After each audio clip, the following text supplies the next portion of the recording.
I'm Josh Harris, and you're listening to Clear and Loud, a podcast about the ideas, stories, and voices that are shaping our world.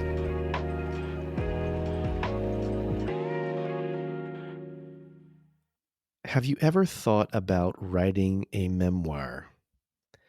Or are you someone who maybe you don't think of yourself as a writer, but there are just aspects of your own life and journey that keep tripping you up? You're trying to process them, you're trying to figure them out, you're trying to move on, but your story keeps reaching out from the past and grabbing you and confusing you. I think you're really going to enjoy today's interview. I'm talking with a woman named Janelle Hardy, who is the creator and teacher behind a memoir writing course called The Art of Personal Mythmaking that blends body-based, trauma-informed prompts with stories from fairy tales and myths.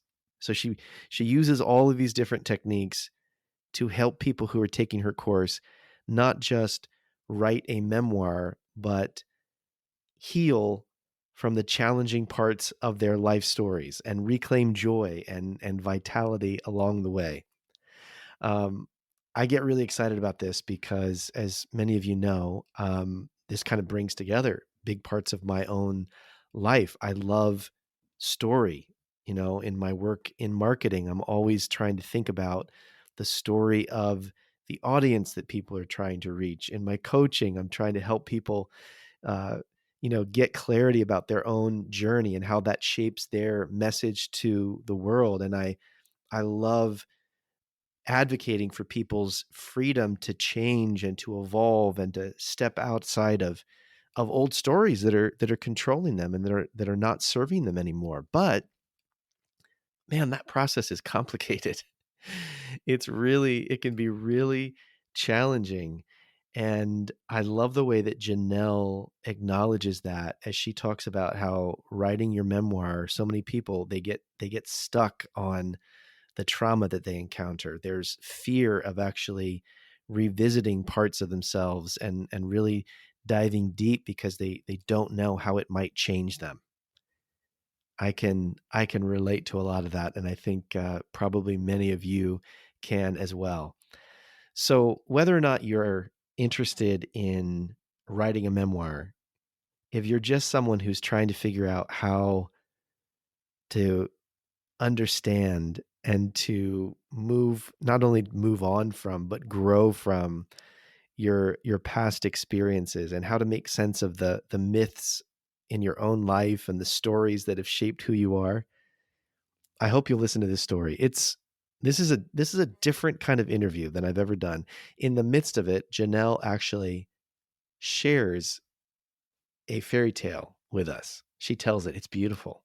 It's really quite powerful. So um, sit back, find some space to listen to this interview, and maybe a slightly different headspace than you normally would listen to a podcast. I think it could be really healing and transformative for you. Here's my conversation with Janelle.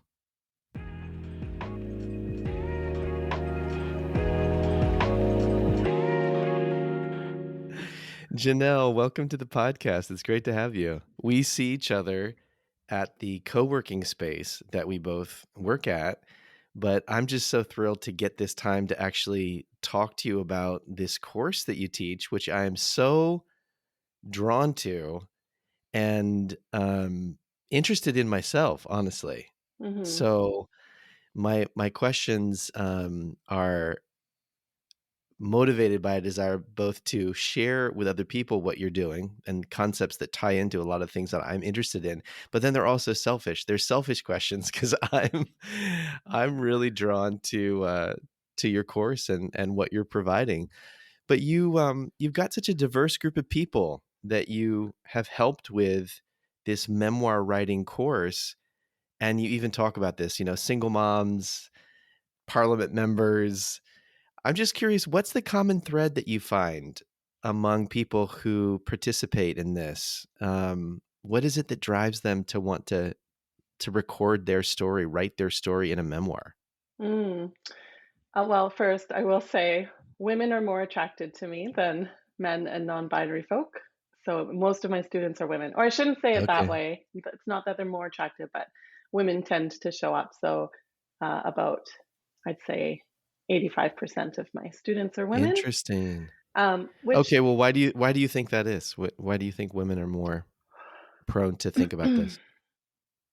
um, I have thought about that a lot because I also do hands-on in-person body work, and most of my clientele is women, not all. Mm, Um, I do think that I've noticed over, I guess, 17 years of doing creative healing work, women seem to be a little more proactive in deciding to make changes in a mm, healing direction in their life. Perhaps mhm. also um, choose to make those changes before they're in deep, intense pain, whereas men are socialized certainly to endure and be tough. And Yeah. so I have seen that often with the body work I do. They might show up after 20 years of back pain, for example, um, when it's just They're gotten just toughing it out for all those extraordinarily years. Wow. terrible. Yeah, so that might be part of it. I also Mm, think that each person attracts a certain kind of person. I know female healers that attract a lot of men to their work. I seem to mm, attract a lot of women, but not only women. But it's always curious, right? To explore what is society, what are dynamics unrelated to me, and then what are the dynamics related to me as a person, right. and what's radiating out of me and drawing people towards me, because I think that's also a factor. Yeah. And I mean, for example, in my late 20s when I started doing body work, most of my clientele were women going through menopause. um, like, I guess 15, 20, 30 years older than me. And that was not at all the season that you were in, but that No, was who but you were boy, did I drawing. learn a lot about menopause, which I'm grateful for. Um, and now that dynamic is different in who shows up to me. So I think there's something about our age and our stage, and Yeah. what are like bigger energetic, spiritual, um, nervous system capacities can make Mm. available for people seeking support. That's so interesting. I didn't expect to talk about this in this conversation, but I love this line of thinking that you're sharing. You know, the work that I do is tied into marketing and helping individuals and companies reach the right audience and so on. And oftentimes, that is really focused on, well, here's the demographic that I want to reach Hmm. or all those types of things. But it is really true that there's like a group that often resonates with you Yeah, or is drawn to you. And I guess sometimes we can like try to fight against that or try to work against that instead of yeah. embracing it and just accepting like this is a natural thing that's consistently happens. Yeah, looking at It's the really people who keep showing up with less effort to find them. right. So to kind of loop back around to your question, what's the common thread? The deeper common thread to people that somehow find my work, and this is actually where it gets tricky with marketing, is Mm, that my work straddles different realms and is hard to explain. yeah. So it's equal parts healing support with a specific focus on transformational journeys through the body, through somatics. Somatics just being a buzzword that means of the body, which Mm, kind of means somatics doesn't mean anything at this point. But through the body, through um, learning how to bring our attention into our bodies and source from our bodies and include our bodies with our brains, which most mm, of us have to relearn how to do these days. And there's a very specific reason for that in terms of healing support, is that um, healing and trauma is connected to our nervous system. So if we only stay cognitive, we're never going to shift and change these responses that happen in our body because our nervous system is um, is not in flow. And most of us are taught to not be in flow and be dysregulated all the time and normalize that. So Mm, there's a tremendous amount of untapped healing potential that comes from inviting our body into creative and healing processes. mm. And so that's like trauma healing, embodiment, somatics, memoir writing, which is life story work, which is inevitably going to include trauma, big Yeah. T and little t trauma. And so a lot of people want to write memoir. These are the common threads. Like a lot of people want to write memoir. Mm. I'd say 80% of the people I explain what I do, their eyes light up when I say it's a memoir writing course. And then they confess they've wanted to and put it off for 5, 10, 15, 20, even 35 years. I have a student who signed up for my course after putting it off for 35 years. So Wow. there's a big desire in a lot of people to work with their life stories for a variety of Mhm. different reasons. Um, and they either don't start or they get stuck because there's no support in most traditional writing courses for healing needs, which Yeah, are that's so inevitably going to good. arise. And most people that want to Mhm. write their memoir really want to write the tough parts because that's where the transformation often Yeah. happens. That's where the catalyst and the possibility of growth happens. And also joy and beauty is really important to write about too, but the pull towards making meaning of the difficult is really powerful, and we need support in Mm, healing and mhm. growing through that, which is really hard to find. And then Yeah. the other piece of my work is story. Is claiming your story, working with how have my narratives not served me? How might I reframe that? And I get people starting by working with an ancient tale, for example, a fairy tale or myth. Um, so we so we invite a story to build a relationship with us. These stories that are far older than human lives, they have their own energy. And so you can imagine working in marketing. Now this is tricky. These common threads: Yeah. trauma healing, embodiment, storytelling, but not the way marketers talk about storytelling, but deep story, mythic story, and then personal myth making, like working with your life stories, but getting clear what stories do I want to work on, and what's the story beneath the story, Oh my gosh, and yeah. being willing to be changed in that process because when when we do healing work, suddenly the story beneath the story tells us we've created an identity in ourselves Yeah. that we no longer need. Um, Right. so, having described that, the common thread for people that find me is usually they want to write their memoir and they're stuck. They want support. Right. They like writing, or they don't know. They think they don't know how to write and they want support. The other half are folks that aren't really interested in writing a memoir, or if they write Mm. it, they're not interested in publishing, which But they is want a the healing they want the process. healing support. They really Yeah. enjoy writing and they like my eclectic approach. Yeah. And so those are Oh, that's I such a good serve both. answer. Wow. Yeah. Yeah, it's funny how maybe the real power of what you're offering isn't always what people's starting point desire is. Like they might not realize what they really need, but the thing they're drawn to is, "Oh, I wanna write a memoir. I've always wanted to do that."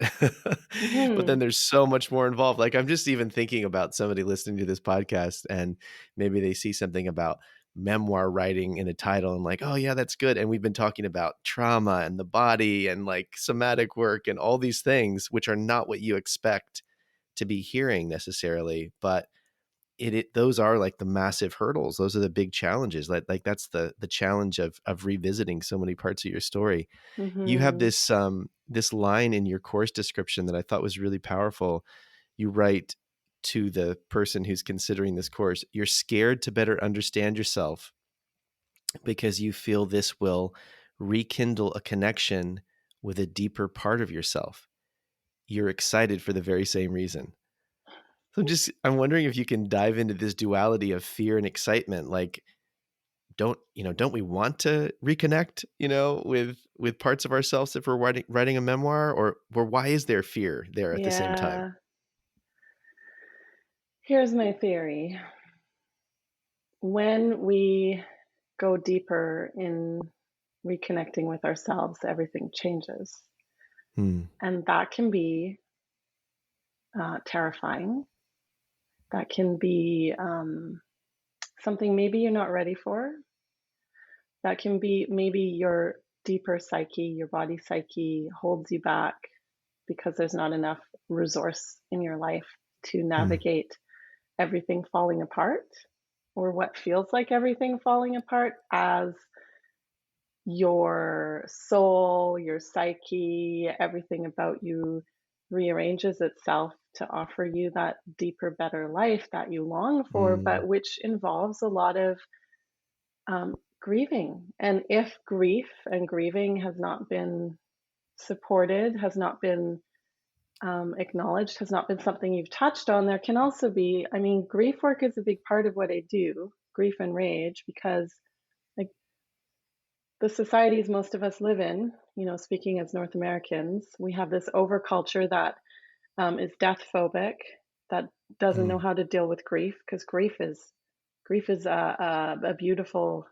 creature that has a Yeah. long tail. It doesn't, you don't grieve and get over something in a week. And Mm. there's not a lot of capacity culturally and therefore individually and in families to hold space for people in deep grief, um, and show people how to grieve and support it. And so there's always this inner part of us that knows, that says, follow these threads. Here's your divine longing taking you somewhere, and the other part is Mm. like, whoa, boy. And Yeah. even if we're unhappy, the places that we're comfortable and familiar with, we know how to navigate. Yeah. So the unknown is profoundly disorienting, even when we want it, even when we think it's known. And there's a lot of opportunity for grieving that is really, if it's not allowed, we may not go through this transformational arc and make it to the other side. We may get Mm. stuck somewhere. And Mhm. and so I see often this unspoken, maybe even unconscious, knowing that the grief is too big of a force in the Yeah. moment, can stop people. So it's almost like I don't wanna go there. Like, I'm not ready to go there. Like, if I open up that door to that part of Will myself I or that survive sadness, yeah, what will who happen? I become? Will I Mhm. survive the the beautiful and really terrifying process of leaving who I was and becoming who I long to Mhm. be? Because you lose people, you lose communities, you Yeah. lose you lose a lot as you gain a lot, and that's not something to take lightly. Mhm. So people circle around my work for quite a while. They they keep visiting the website like, "Oh, maybe not this maybe next time. Little Maybe I'll do it next email. time." I've been Yeah, thinking about your course for 2 years. Like, great, that's so thanks. funny. Please sign up now. Will you be Now offering it next year? you offer it in 2 different formats, right? Like, there's an on-demand version that someone can Mhm. take just by themselves, and then there's Yeah, the, like, once a year you do it live. Is yeah, that right? yeah, Okay. yeah. It's the same module content. It's hosted in the same online course community platform, which is on Mighty Mhm. Networks. So the self-directed version is a little bit live actually, Hmm. because there's a peer-led community, and I check in once a day, Monday to Friday, if Hmm. to touch on any questions or ideas, and then there's a monthly live coaching call. So it's a self-directed version. The live version gets all of that plus 5 months of weekly calls and small writing circles, and with a Mm. discussion call, and that's um, that's like a logistical way of explaining a profound Mm. transformational process that is hard to articulate until you're in the circles, in the Yeah. experience.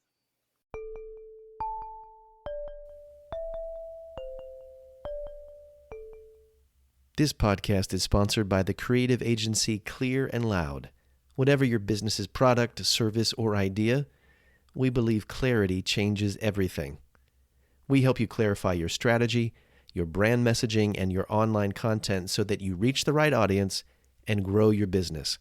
If you're frustrated by an ineffective website, if your message is jumbled and confusing, and you're not getting the traction you want with your marketing, let's talk. Schedule a free 30-minute consultation by visiting clearandloud.com.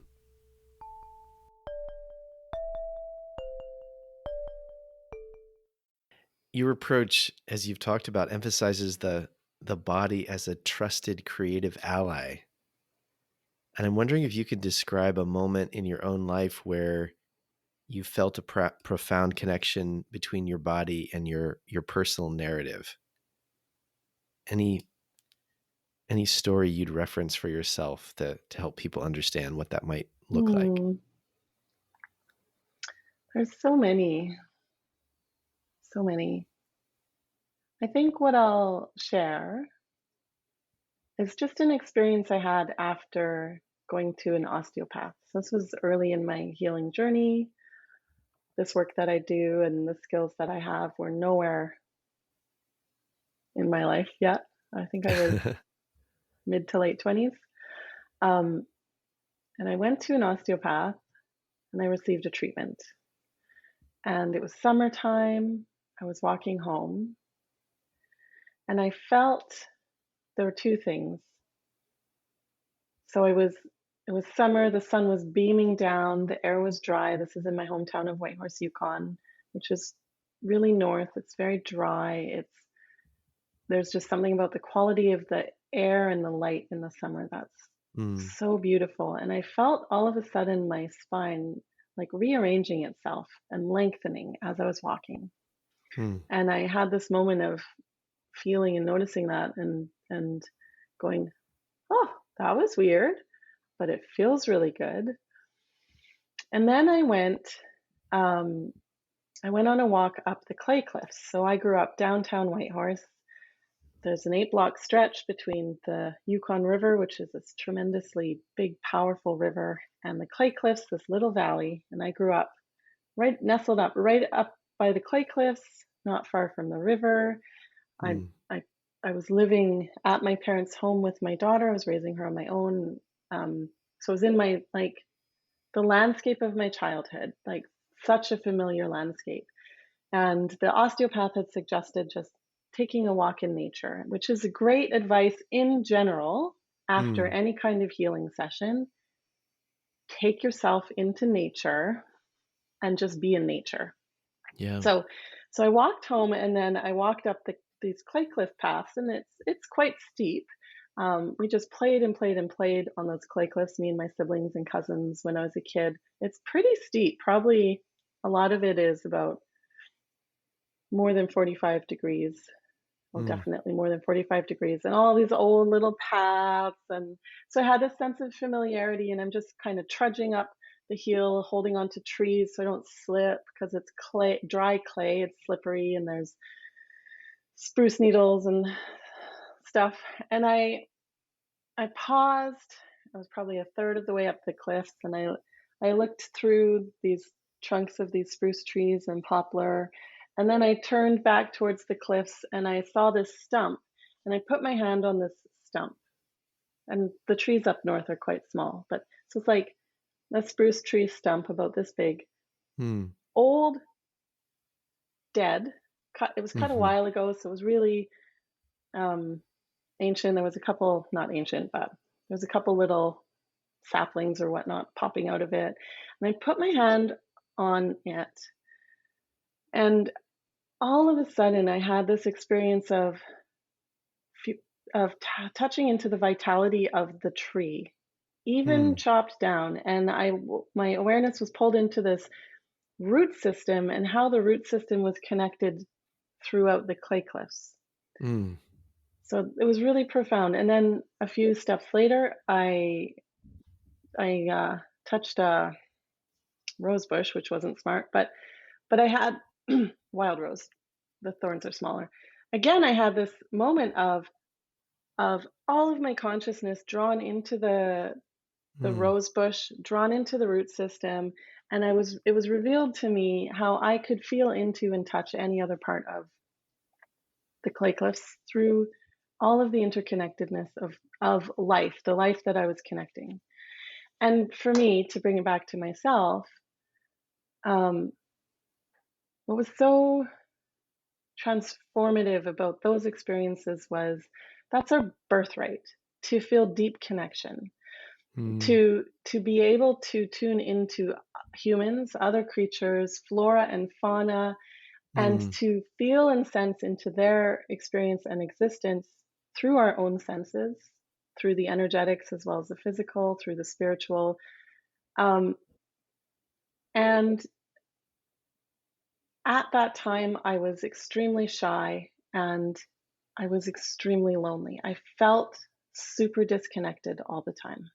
mm. So for me to have that experience, that lived experience, deeply contradicting all of these thoughts and ideas in my head, convincing myself that I was all alone, like just this existential loneliness, Yeah. changed my understanding of what connection means and that it's always available. Like there's a I don't know. I don't use the word God, but there's a great mystery, Mm. and this kind of experience is so beautiful. I love that your answer was so tactile. I can, to a small extent, like picture, feel the the sun, the climb. You putting your hand on the stump, and um, it's just so different from the way that obviously on a podcast, I'm talking about ideas. We're using words. People are, listening in their cars or headphones or Mhm. whatever it might be to a conversation. But as you're talking about story transformation and, you know, new insights and a kind of turn in your own story, rooting us in the physical embodied experience that you had, that's just so powerful. And I think that a lot of us miss that connection. But it's just inspiring to hear you retell that, to think about how, um, that storytelling that's rooted in something you experience, how that can convey so much meaning and significance versus someone just giving a statement of, hey, we're all connected to the universe and we're more, we're less alone than we realize. Like that's great and that's true, but somehow you speaking to that moment and that experience is just so much more powerful. Um, I'm really fascinated by this concept of personal myth making. I've never really engaged with that phrase. And you talked earlier about how fairy tales and myths have been a part of human storytelling for time immemorial, and it's part of how you work with participants in your course. Tell me more about how these ancient stories, these fairy tales, play into the process of people, connecting to these bigger stories in their own journey. Mhm. How much time do we have before I start? We have 1,000 years. Okay. We have enough time to make our own myths here. Yeah. Would you like me to tell you a fairy tale and then Oh wow! share my Yes. experience of that story? Oh, that'd be great. Okay. Yes. Amazing. But first I'll just explain a little bit about ancient tales. They're thousands of years old. Thousands of years old, right? Like Incredible. I think it's important to take that in first. These are stories that live in human cultures and lives, Hmm. but are their own entities because they're thousands of years old, mostly shared through oral history traditions. But the reason that scholars and can trace the roots of some of these stories and get a sense of the age is through um, oral history traditions, plus documentation, plus linguistics, plus Mm, archaeology. So, my perspective on these kinds of stories is that it's an animist perspective, which takes the view that everything has an animating life force energy. Humans are mm, not unique in that. There's a spiritual energy, an animated energy, a spirit, you could say, in everything. mm. Which then, if you think about my experience with the rose bush and the stump, well, no wonder I had that experience. I connected with the animating force of those beings, and they Wow. invited me in because I was open enough to sense. So I want to invite you and the listeners to view these ancient tales in the same way. You're saying that like these ancient stories in a similar way that this living rose bush gave something off that you connected with. You're saying the story itself has some sort of animating life and power to it. Yeah, yeah, yes. So, and then how do we resonate with stories? How do we know some stories we like and some stories we don't? Because there's something in that story that wants to connect with us. It's not us as a Mm, human, like doing all this work to figure things out.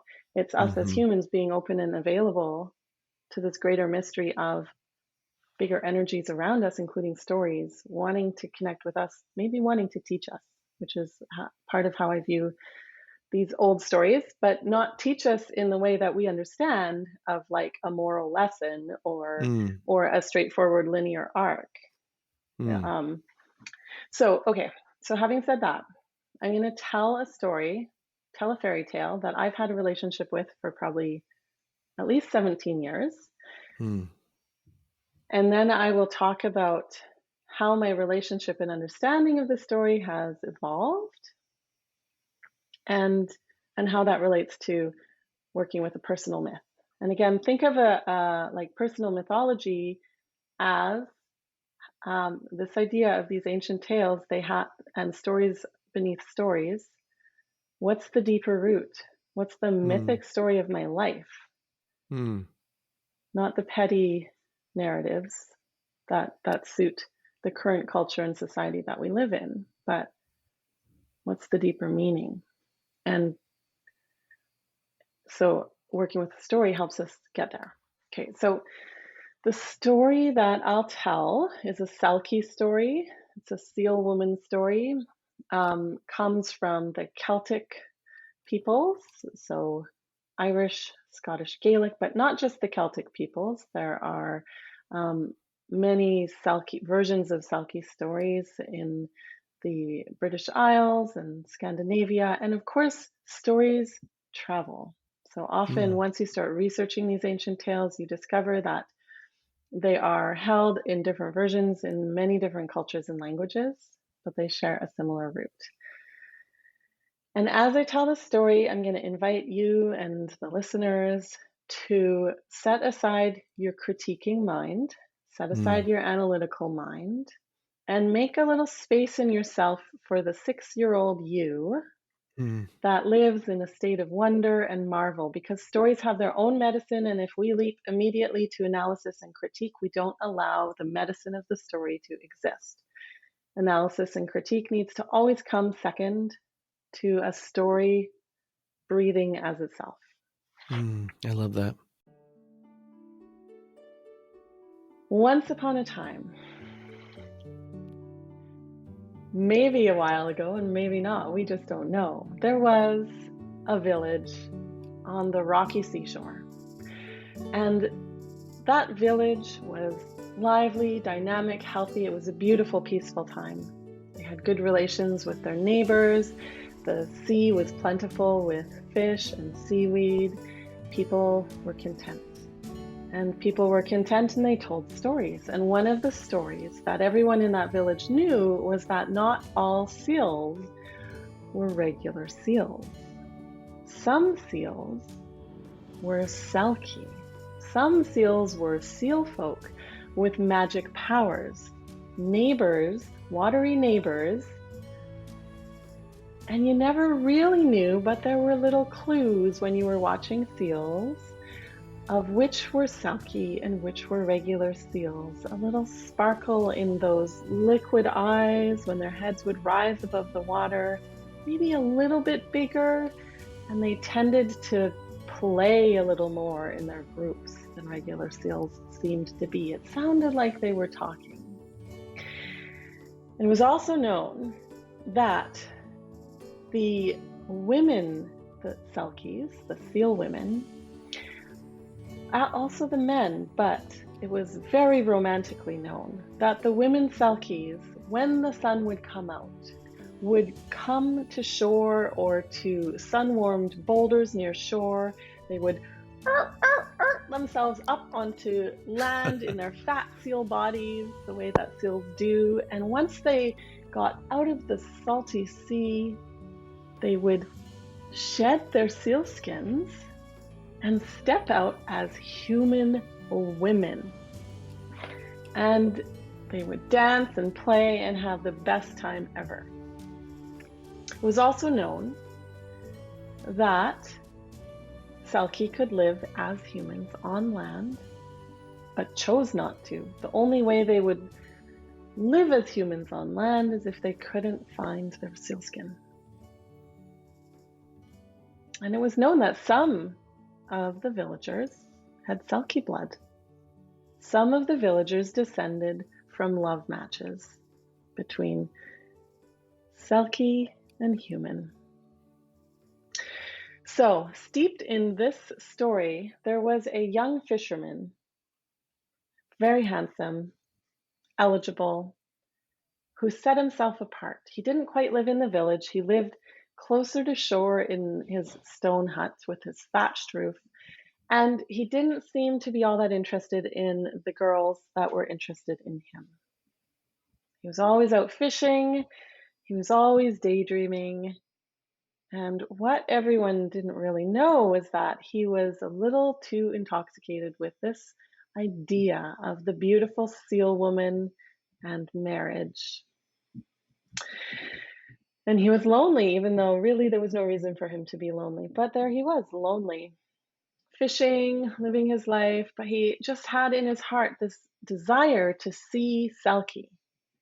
They were real. Everyone knew they were real, but they were very hard to see.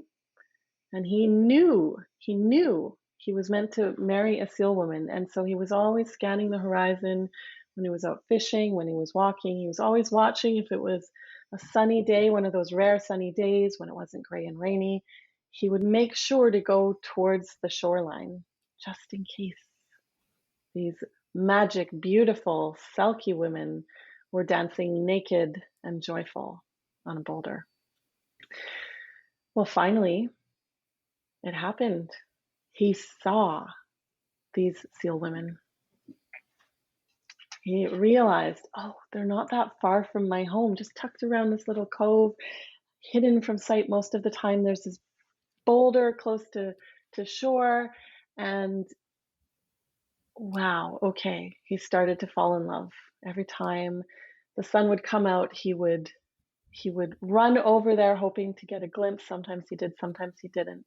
And as things happen in our brains when we have a really fixed idea, but not a lot of interaction with reality, he started to believe a certain kind of future would happen, which was he'd marry one of them.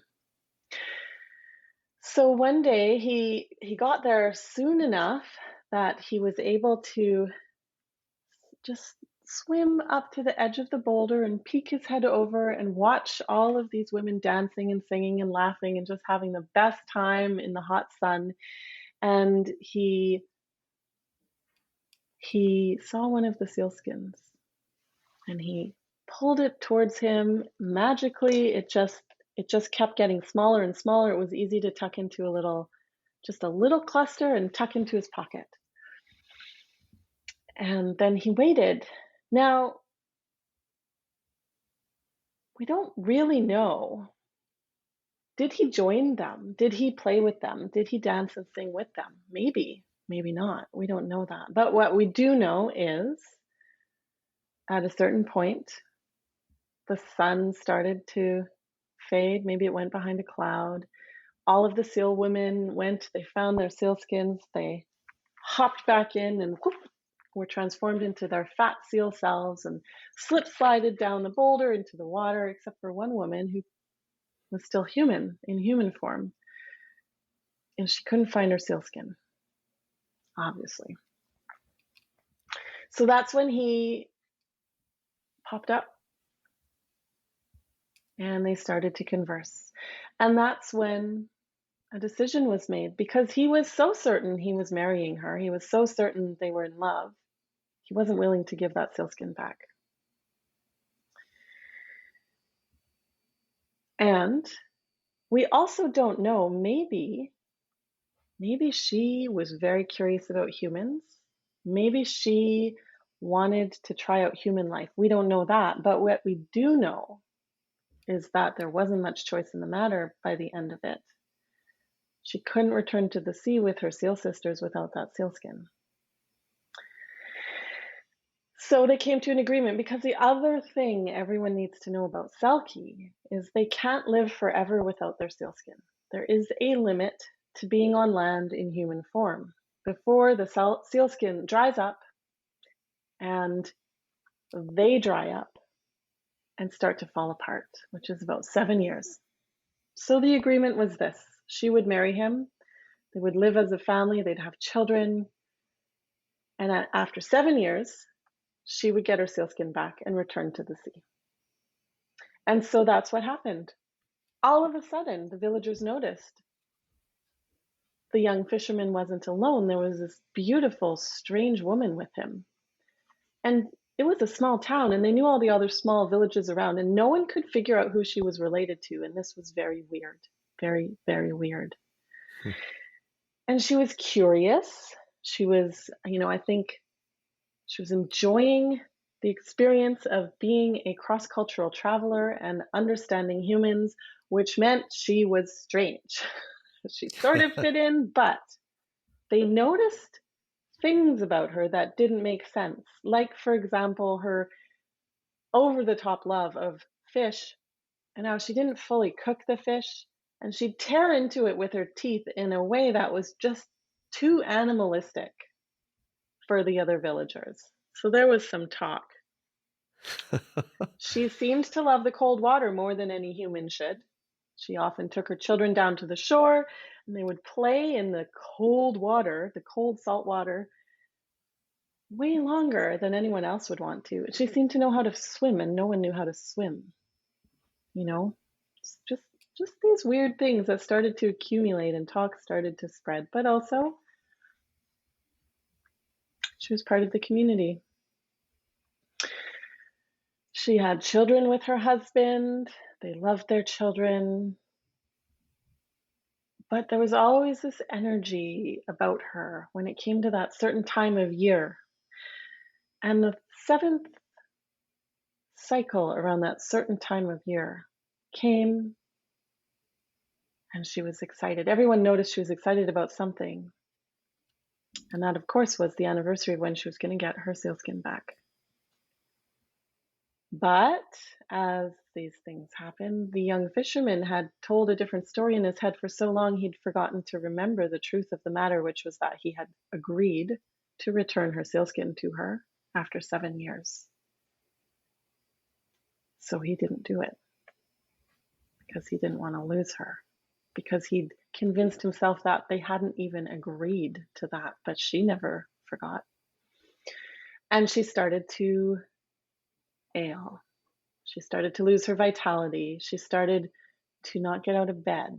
She started to cry. She started to, well, her kids didn't know what was happening, but they knew something was wrong with mom. And as kids do, they're snoopy.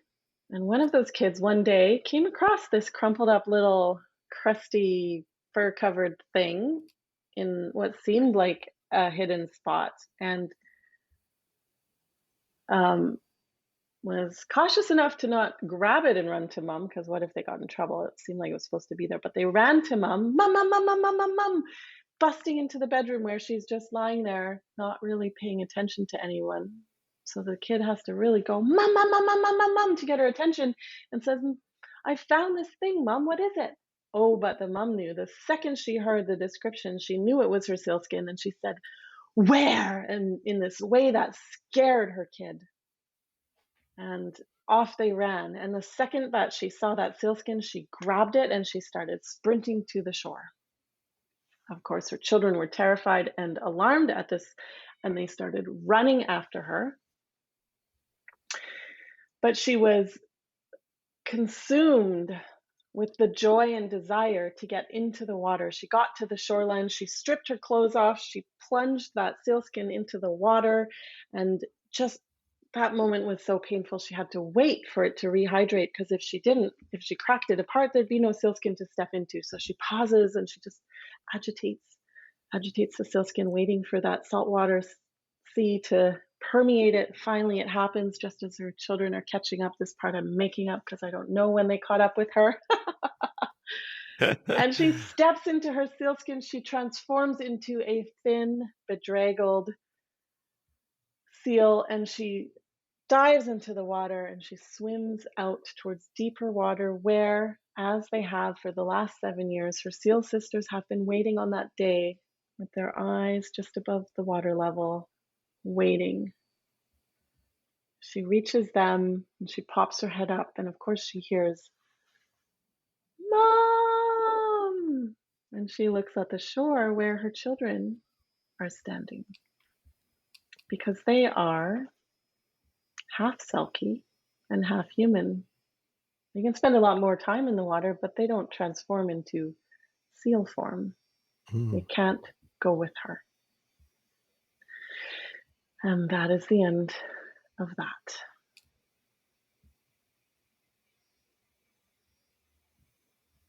So just let the story settle in your bones for a few moments.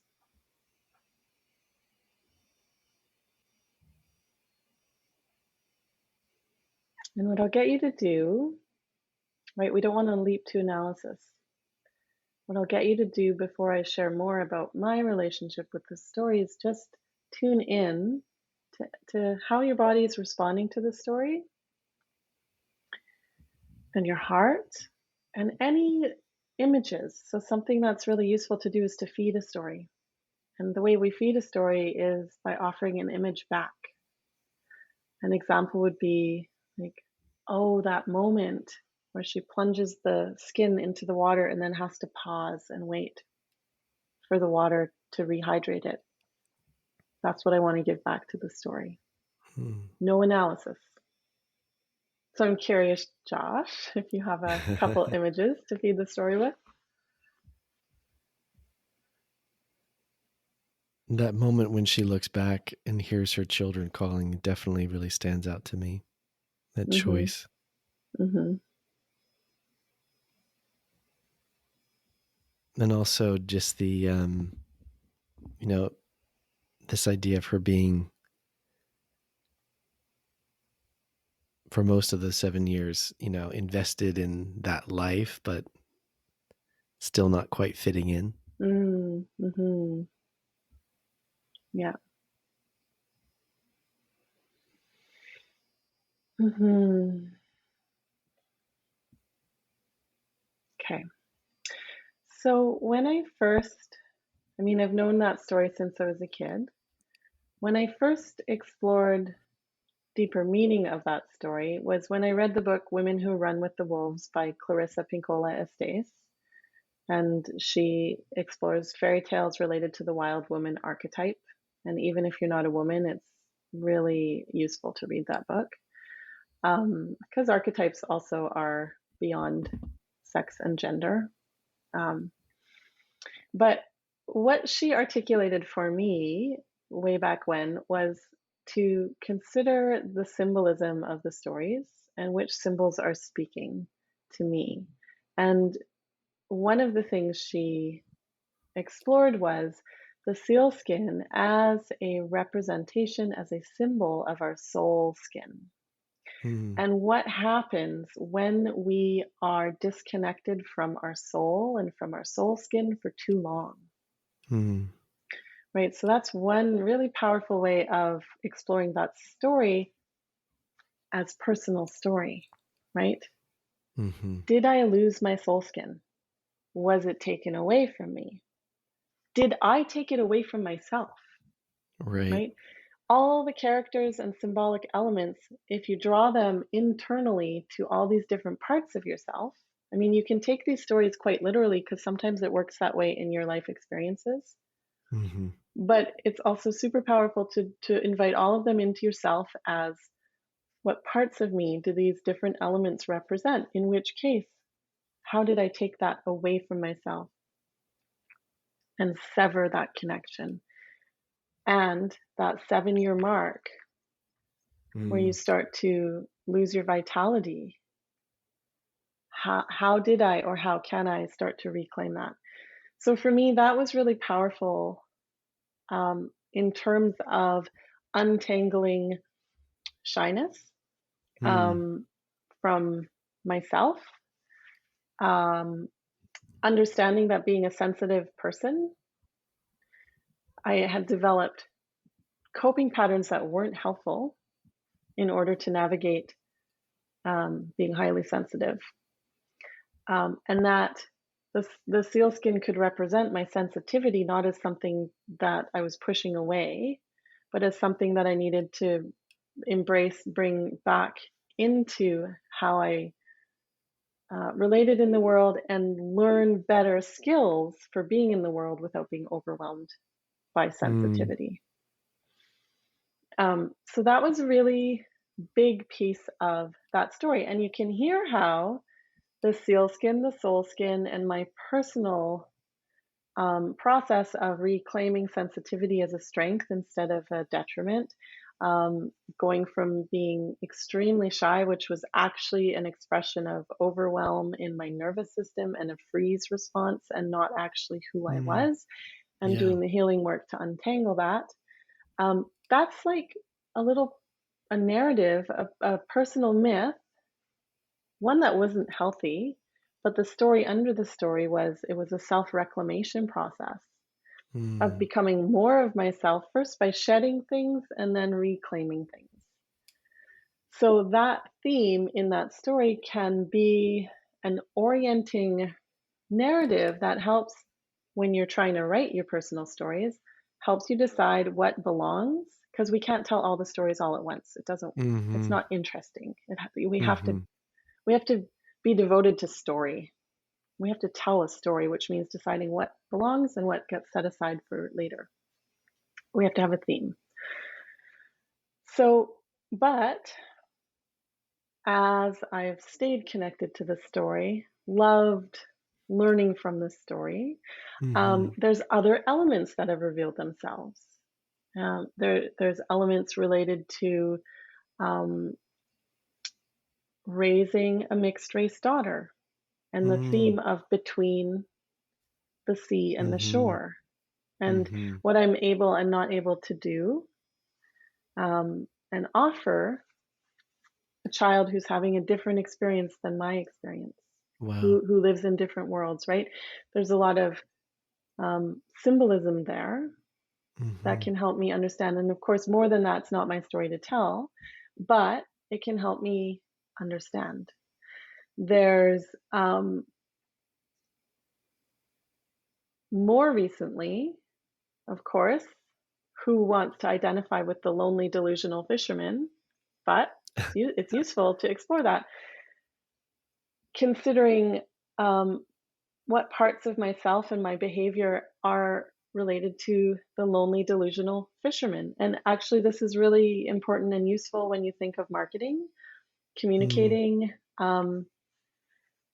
In what ways has an intense desire for something or someone caused me to betray my values and behave in coercive ways, Wow. right?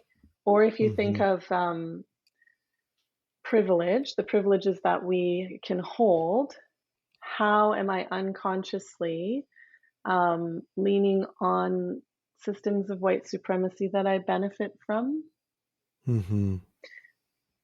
right? Because the lonely fisherman had all the power with this holding the sealskin. That's one version of it, but it's a And pretty she was completely isolated, really. she was Yeah. isolated and she had to Mhm. negotiate on with his terms. And I'm not Mhm. saying in the story that there wasn't love, but the foundation of it was not there, Right. right? And letting myself touch the experience of the lonely fisherman reveals to me experiences and stories that I might want to explore that would be useful, Right. even if it's distasteful, which Can then, I yeah, yeah. Yeah. No, I just this is so fascinating to me. First of all, thank you for sharing that fairy tale and telling it in that way. It's so powerful. Um, in the context of memoir writing, like I really am inspired by being able to see meaning, connect your own story to a deeper myth, how that can inspire you, how that can cause you to interpret your own story in different ways. Does that mean that you include that fairy tale in part of your memoir, or is it just like an internal device or a kind of hidden Mhm, mhm. process that takes place that then informs and shapes the way you translate or interpret your own story? Yeah, either. Um, I have students who actually explicitly have the story as part of their writing, and it's incredible. Okay. It's amazing. But I usually recommend people just hold the relationship with the story and the learning the story offers as a foundational orienting force, right? So You not necessarily having to retell the story, no, but it's shaping what you're communicating and so on. yeah, yeah. I mean, and with the Selkie story, there's also like, uh, or hang on, no, I don't know where I was going with that, but um, so memoir is different from autobiography. Mm. And that's why memoirists often write more than one memoir, which is really cool and exciting because you need to choose a theme. Autobiography is Oh, that's linear, so start to interesting. finish, all the Yeah. details. It's not as Mhm. interesting. And we're more attracted to autobiography about famous people and public figures because what we're trying to do is make meaning out of their lives because we're super curious about them. So we want all the information in order to Okay. figure out the meaning Mhm. that they carry for us, which is why autobiography is more common in that case. But memoir is more interesting because there's where your agency to choose the meaning and create the true myth, Yeah. the true Yeah. story, the mythic story. You get to do that, and so there's memoirists who it'll be a certain time frame, right, where you might draw on experiences from all different ages, but they're only showing up if they're in service to that theme and that Right. transformational arc. And that's what makes memoir. Interesting. And then Mhm. therefore you can write a memoir. Dani Shapiro is a Jewish American writer. She writes fiction as well as memoir. I think she has something like 5 memoirs now. That's the cool thing. You can write That's multiple wild. memoirs because they're going Yeah. to be about a different theme. So one of the themes is um, her book Devotion is about uh, having been raised by her beloved father, who was Orthodox Jewish, kind of leaving the faith, but then having a child with her husband and wanting to find her way back into her faith in a way that worked for her. And that's the story. It's her search in her small town area to negotiate her upbringing and what she wanted. Another memoir is about being in a long term marriage um, and wanting that marriage to continue. She has a great essay about how do you write a memoir about yourself and your husband when you want to stay married. Not the story people expect. Another one is called Inheritance, and this is a story about what does belonging and fatherhood mean when she Mm. discovered accidentally in her 50s from a DNA test that her father was not her biological father and that she was actually Whoa. created with a sperm donor, but her parents never told her. Oh my And goodness. and it catalyzed this whole change of identity, but also like trying to figure it out was that was the theme of the memoir. So Yeah. that's the exciting thing about memoir is you just get so much agency to find the meaning, explore it, and tell it as a story. And that can be focused on a very small Yeah, period of time, like yeah, chronological time in your life, yeah, or it could encompass your whole life, but yeah. whatever wherever that theme needs to go. Um, as you're talking, I'm thinking about my own history growing up in the Christian church, um, and I'm realizing that those are the stories that have shaped so much of my own personal myth making, as you Mhm. put it. Yep. I mean, Christians, from the tribe of Christians that I'm from, would be very offended by the idea of these being, great myths. But they're ancient tales, and they come They're from oral ancient history tales. traditions, right? They absolutely Mhm. are, and they function in that way. And I think one of the things that's been really challenging for me to figure out is, um, my own beliefs have shifted. I don't believe in the same way. I don't, subscribe to all the same ways of thinking or beliefs even about those stories, but they're still the Mhm. shaping Mhm. stories of my life. And even to, write or to communicate, so much of my life has drawn from them that I feel Mhm. a little lost if I don't, believe the same way about, Yeah. the authority of a particular religious text or, that kind of thing. So it's an interesting thing. I'm realizing like, oh yeah, like, um, beyond just, oh, I don't go to church or I don't believe a particular, religious belief. I think there's a little bit of a feeling of like all the myths and shaping stories from my birth have kind of, I feel like I've lost them a little bit, but they've been the meaning Mhm. shaping stories in my life for so long. So it's very disorienting. So I have a curiosity about that.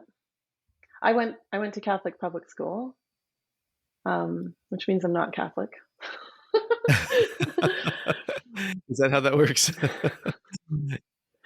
Um, yeah, yeah, for me anyways. Um, what would happen? Because I have students who have worked with, biblical stories or stories from their Right. own faith. Mhm. What would happen if you returned to one or two of those stories? But again, with the understanding that you didn't get the true version of that story. You got Mm. a highly interpreted, moralized version of a story that has gone through multiple rounds of translation entirely by men. Um, like Mhm.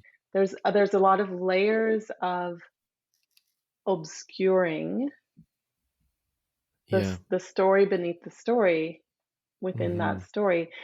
What if you were to choose one story and return to it with the intention of connecting to the spirit of that story outside of ideas of Christianity and Mm. religion and Mhm. lessons, and had the intention to say, "Hi, story.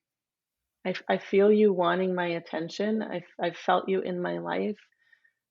You as this animating force of a story, an ancient Mm. tale, outside of all these structures and meaning that other people have prescribed on you.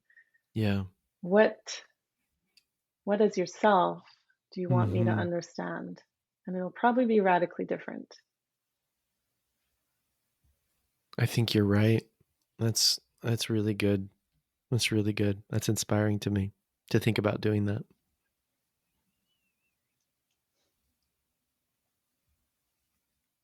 I really wanna take your course.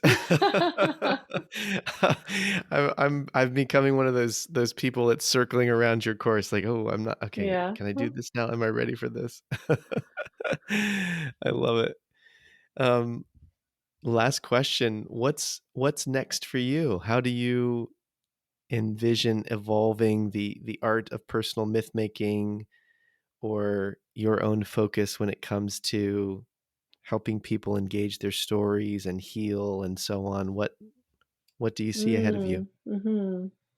Well, I just produced my first online summit called the Healing Through Writing Festival, which was really marvelous.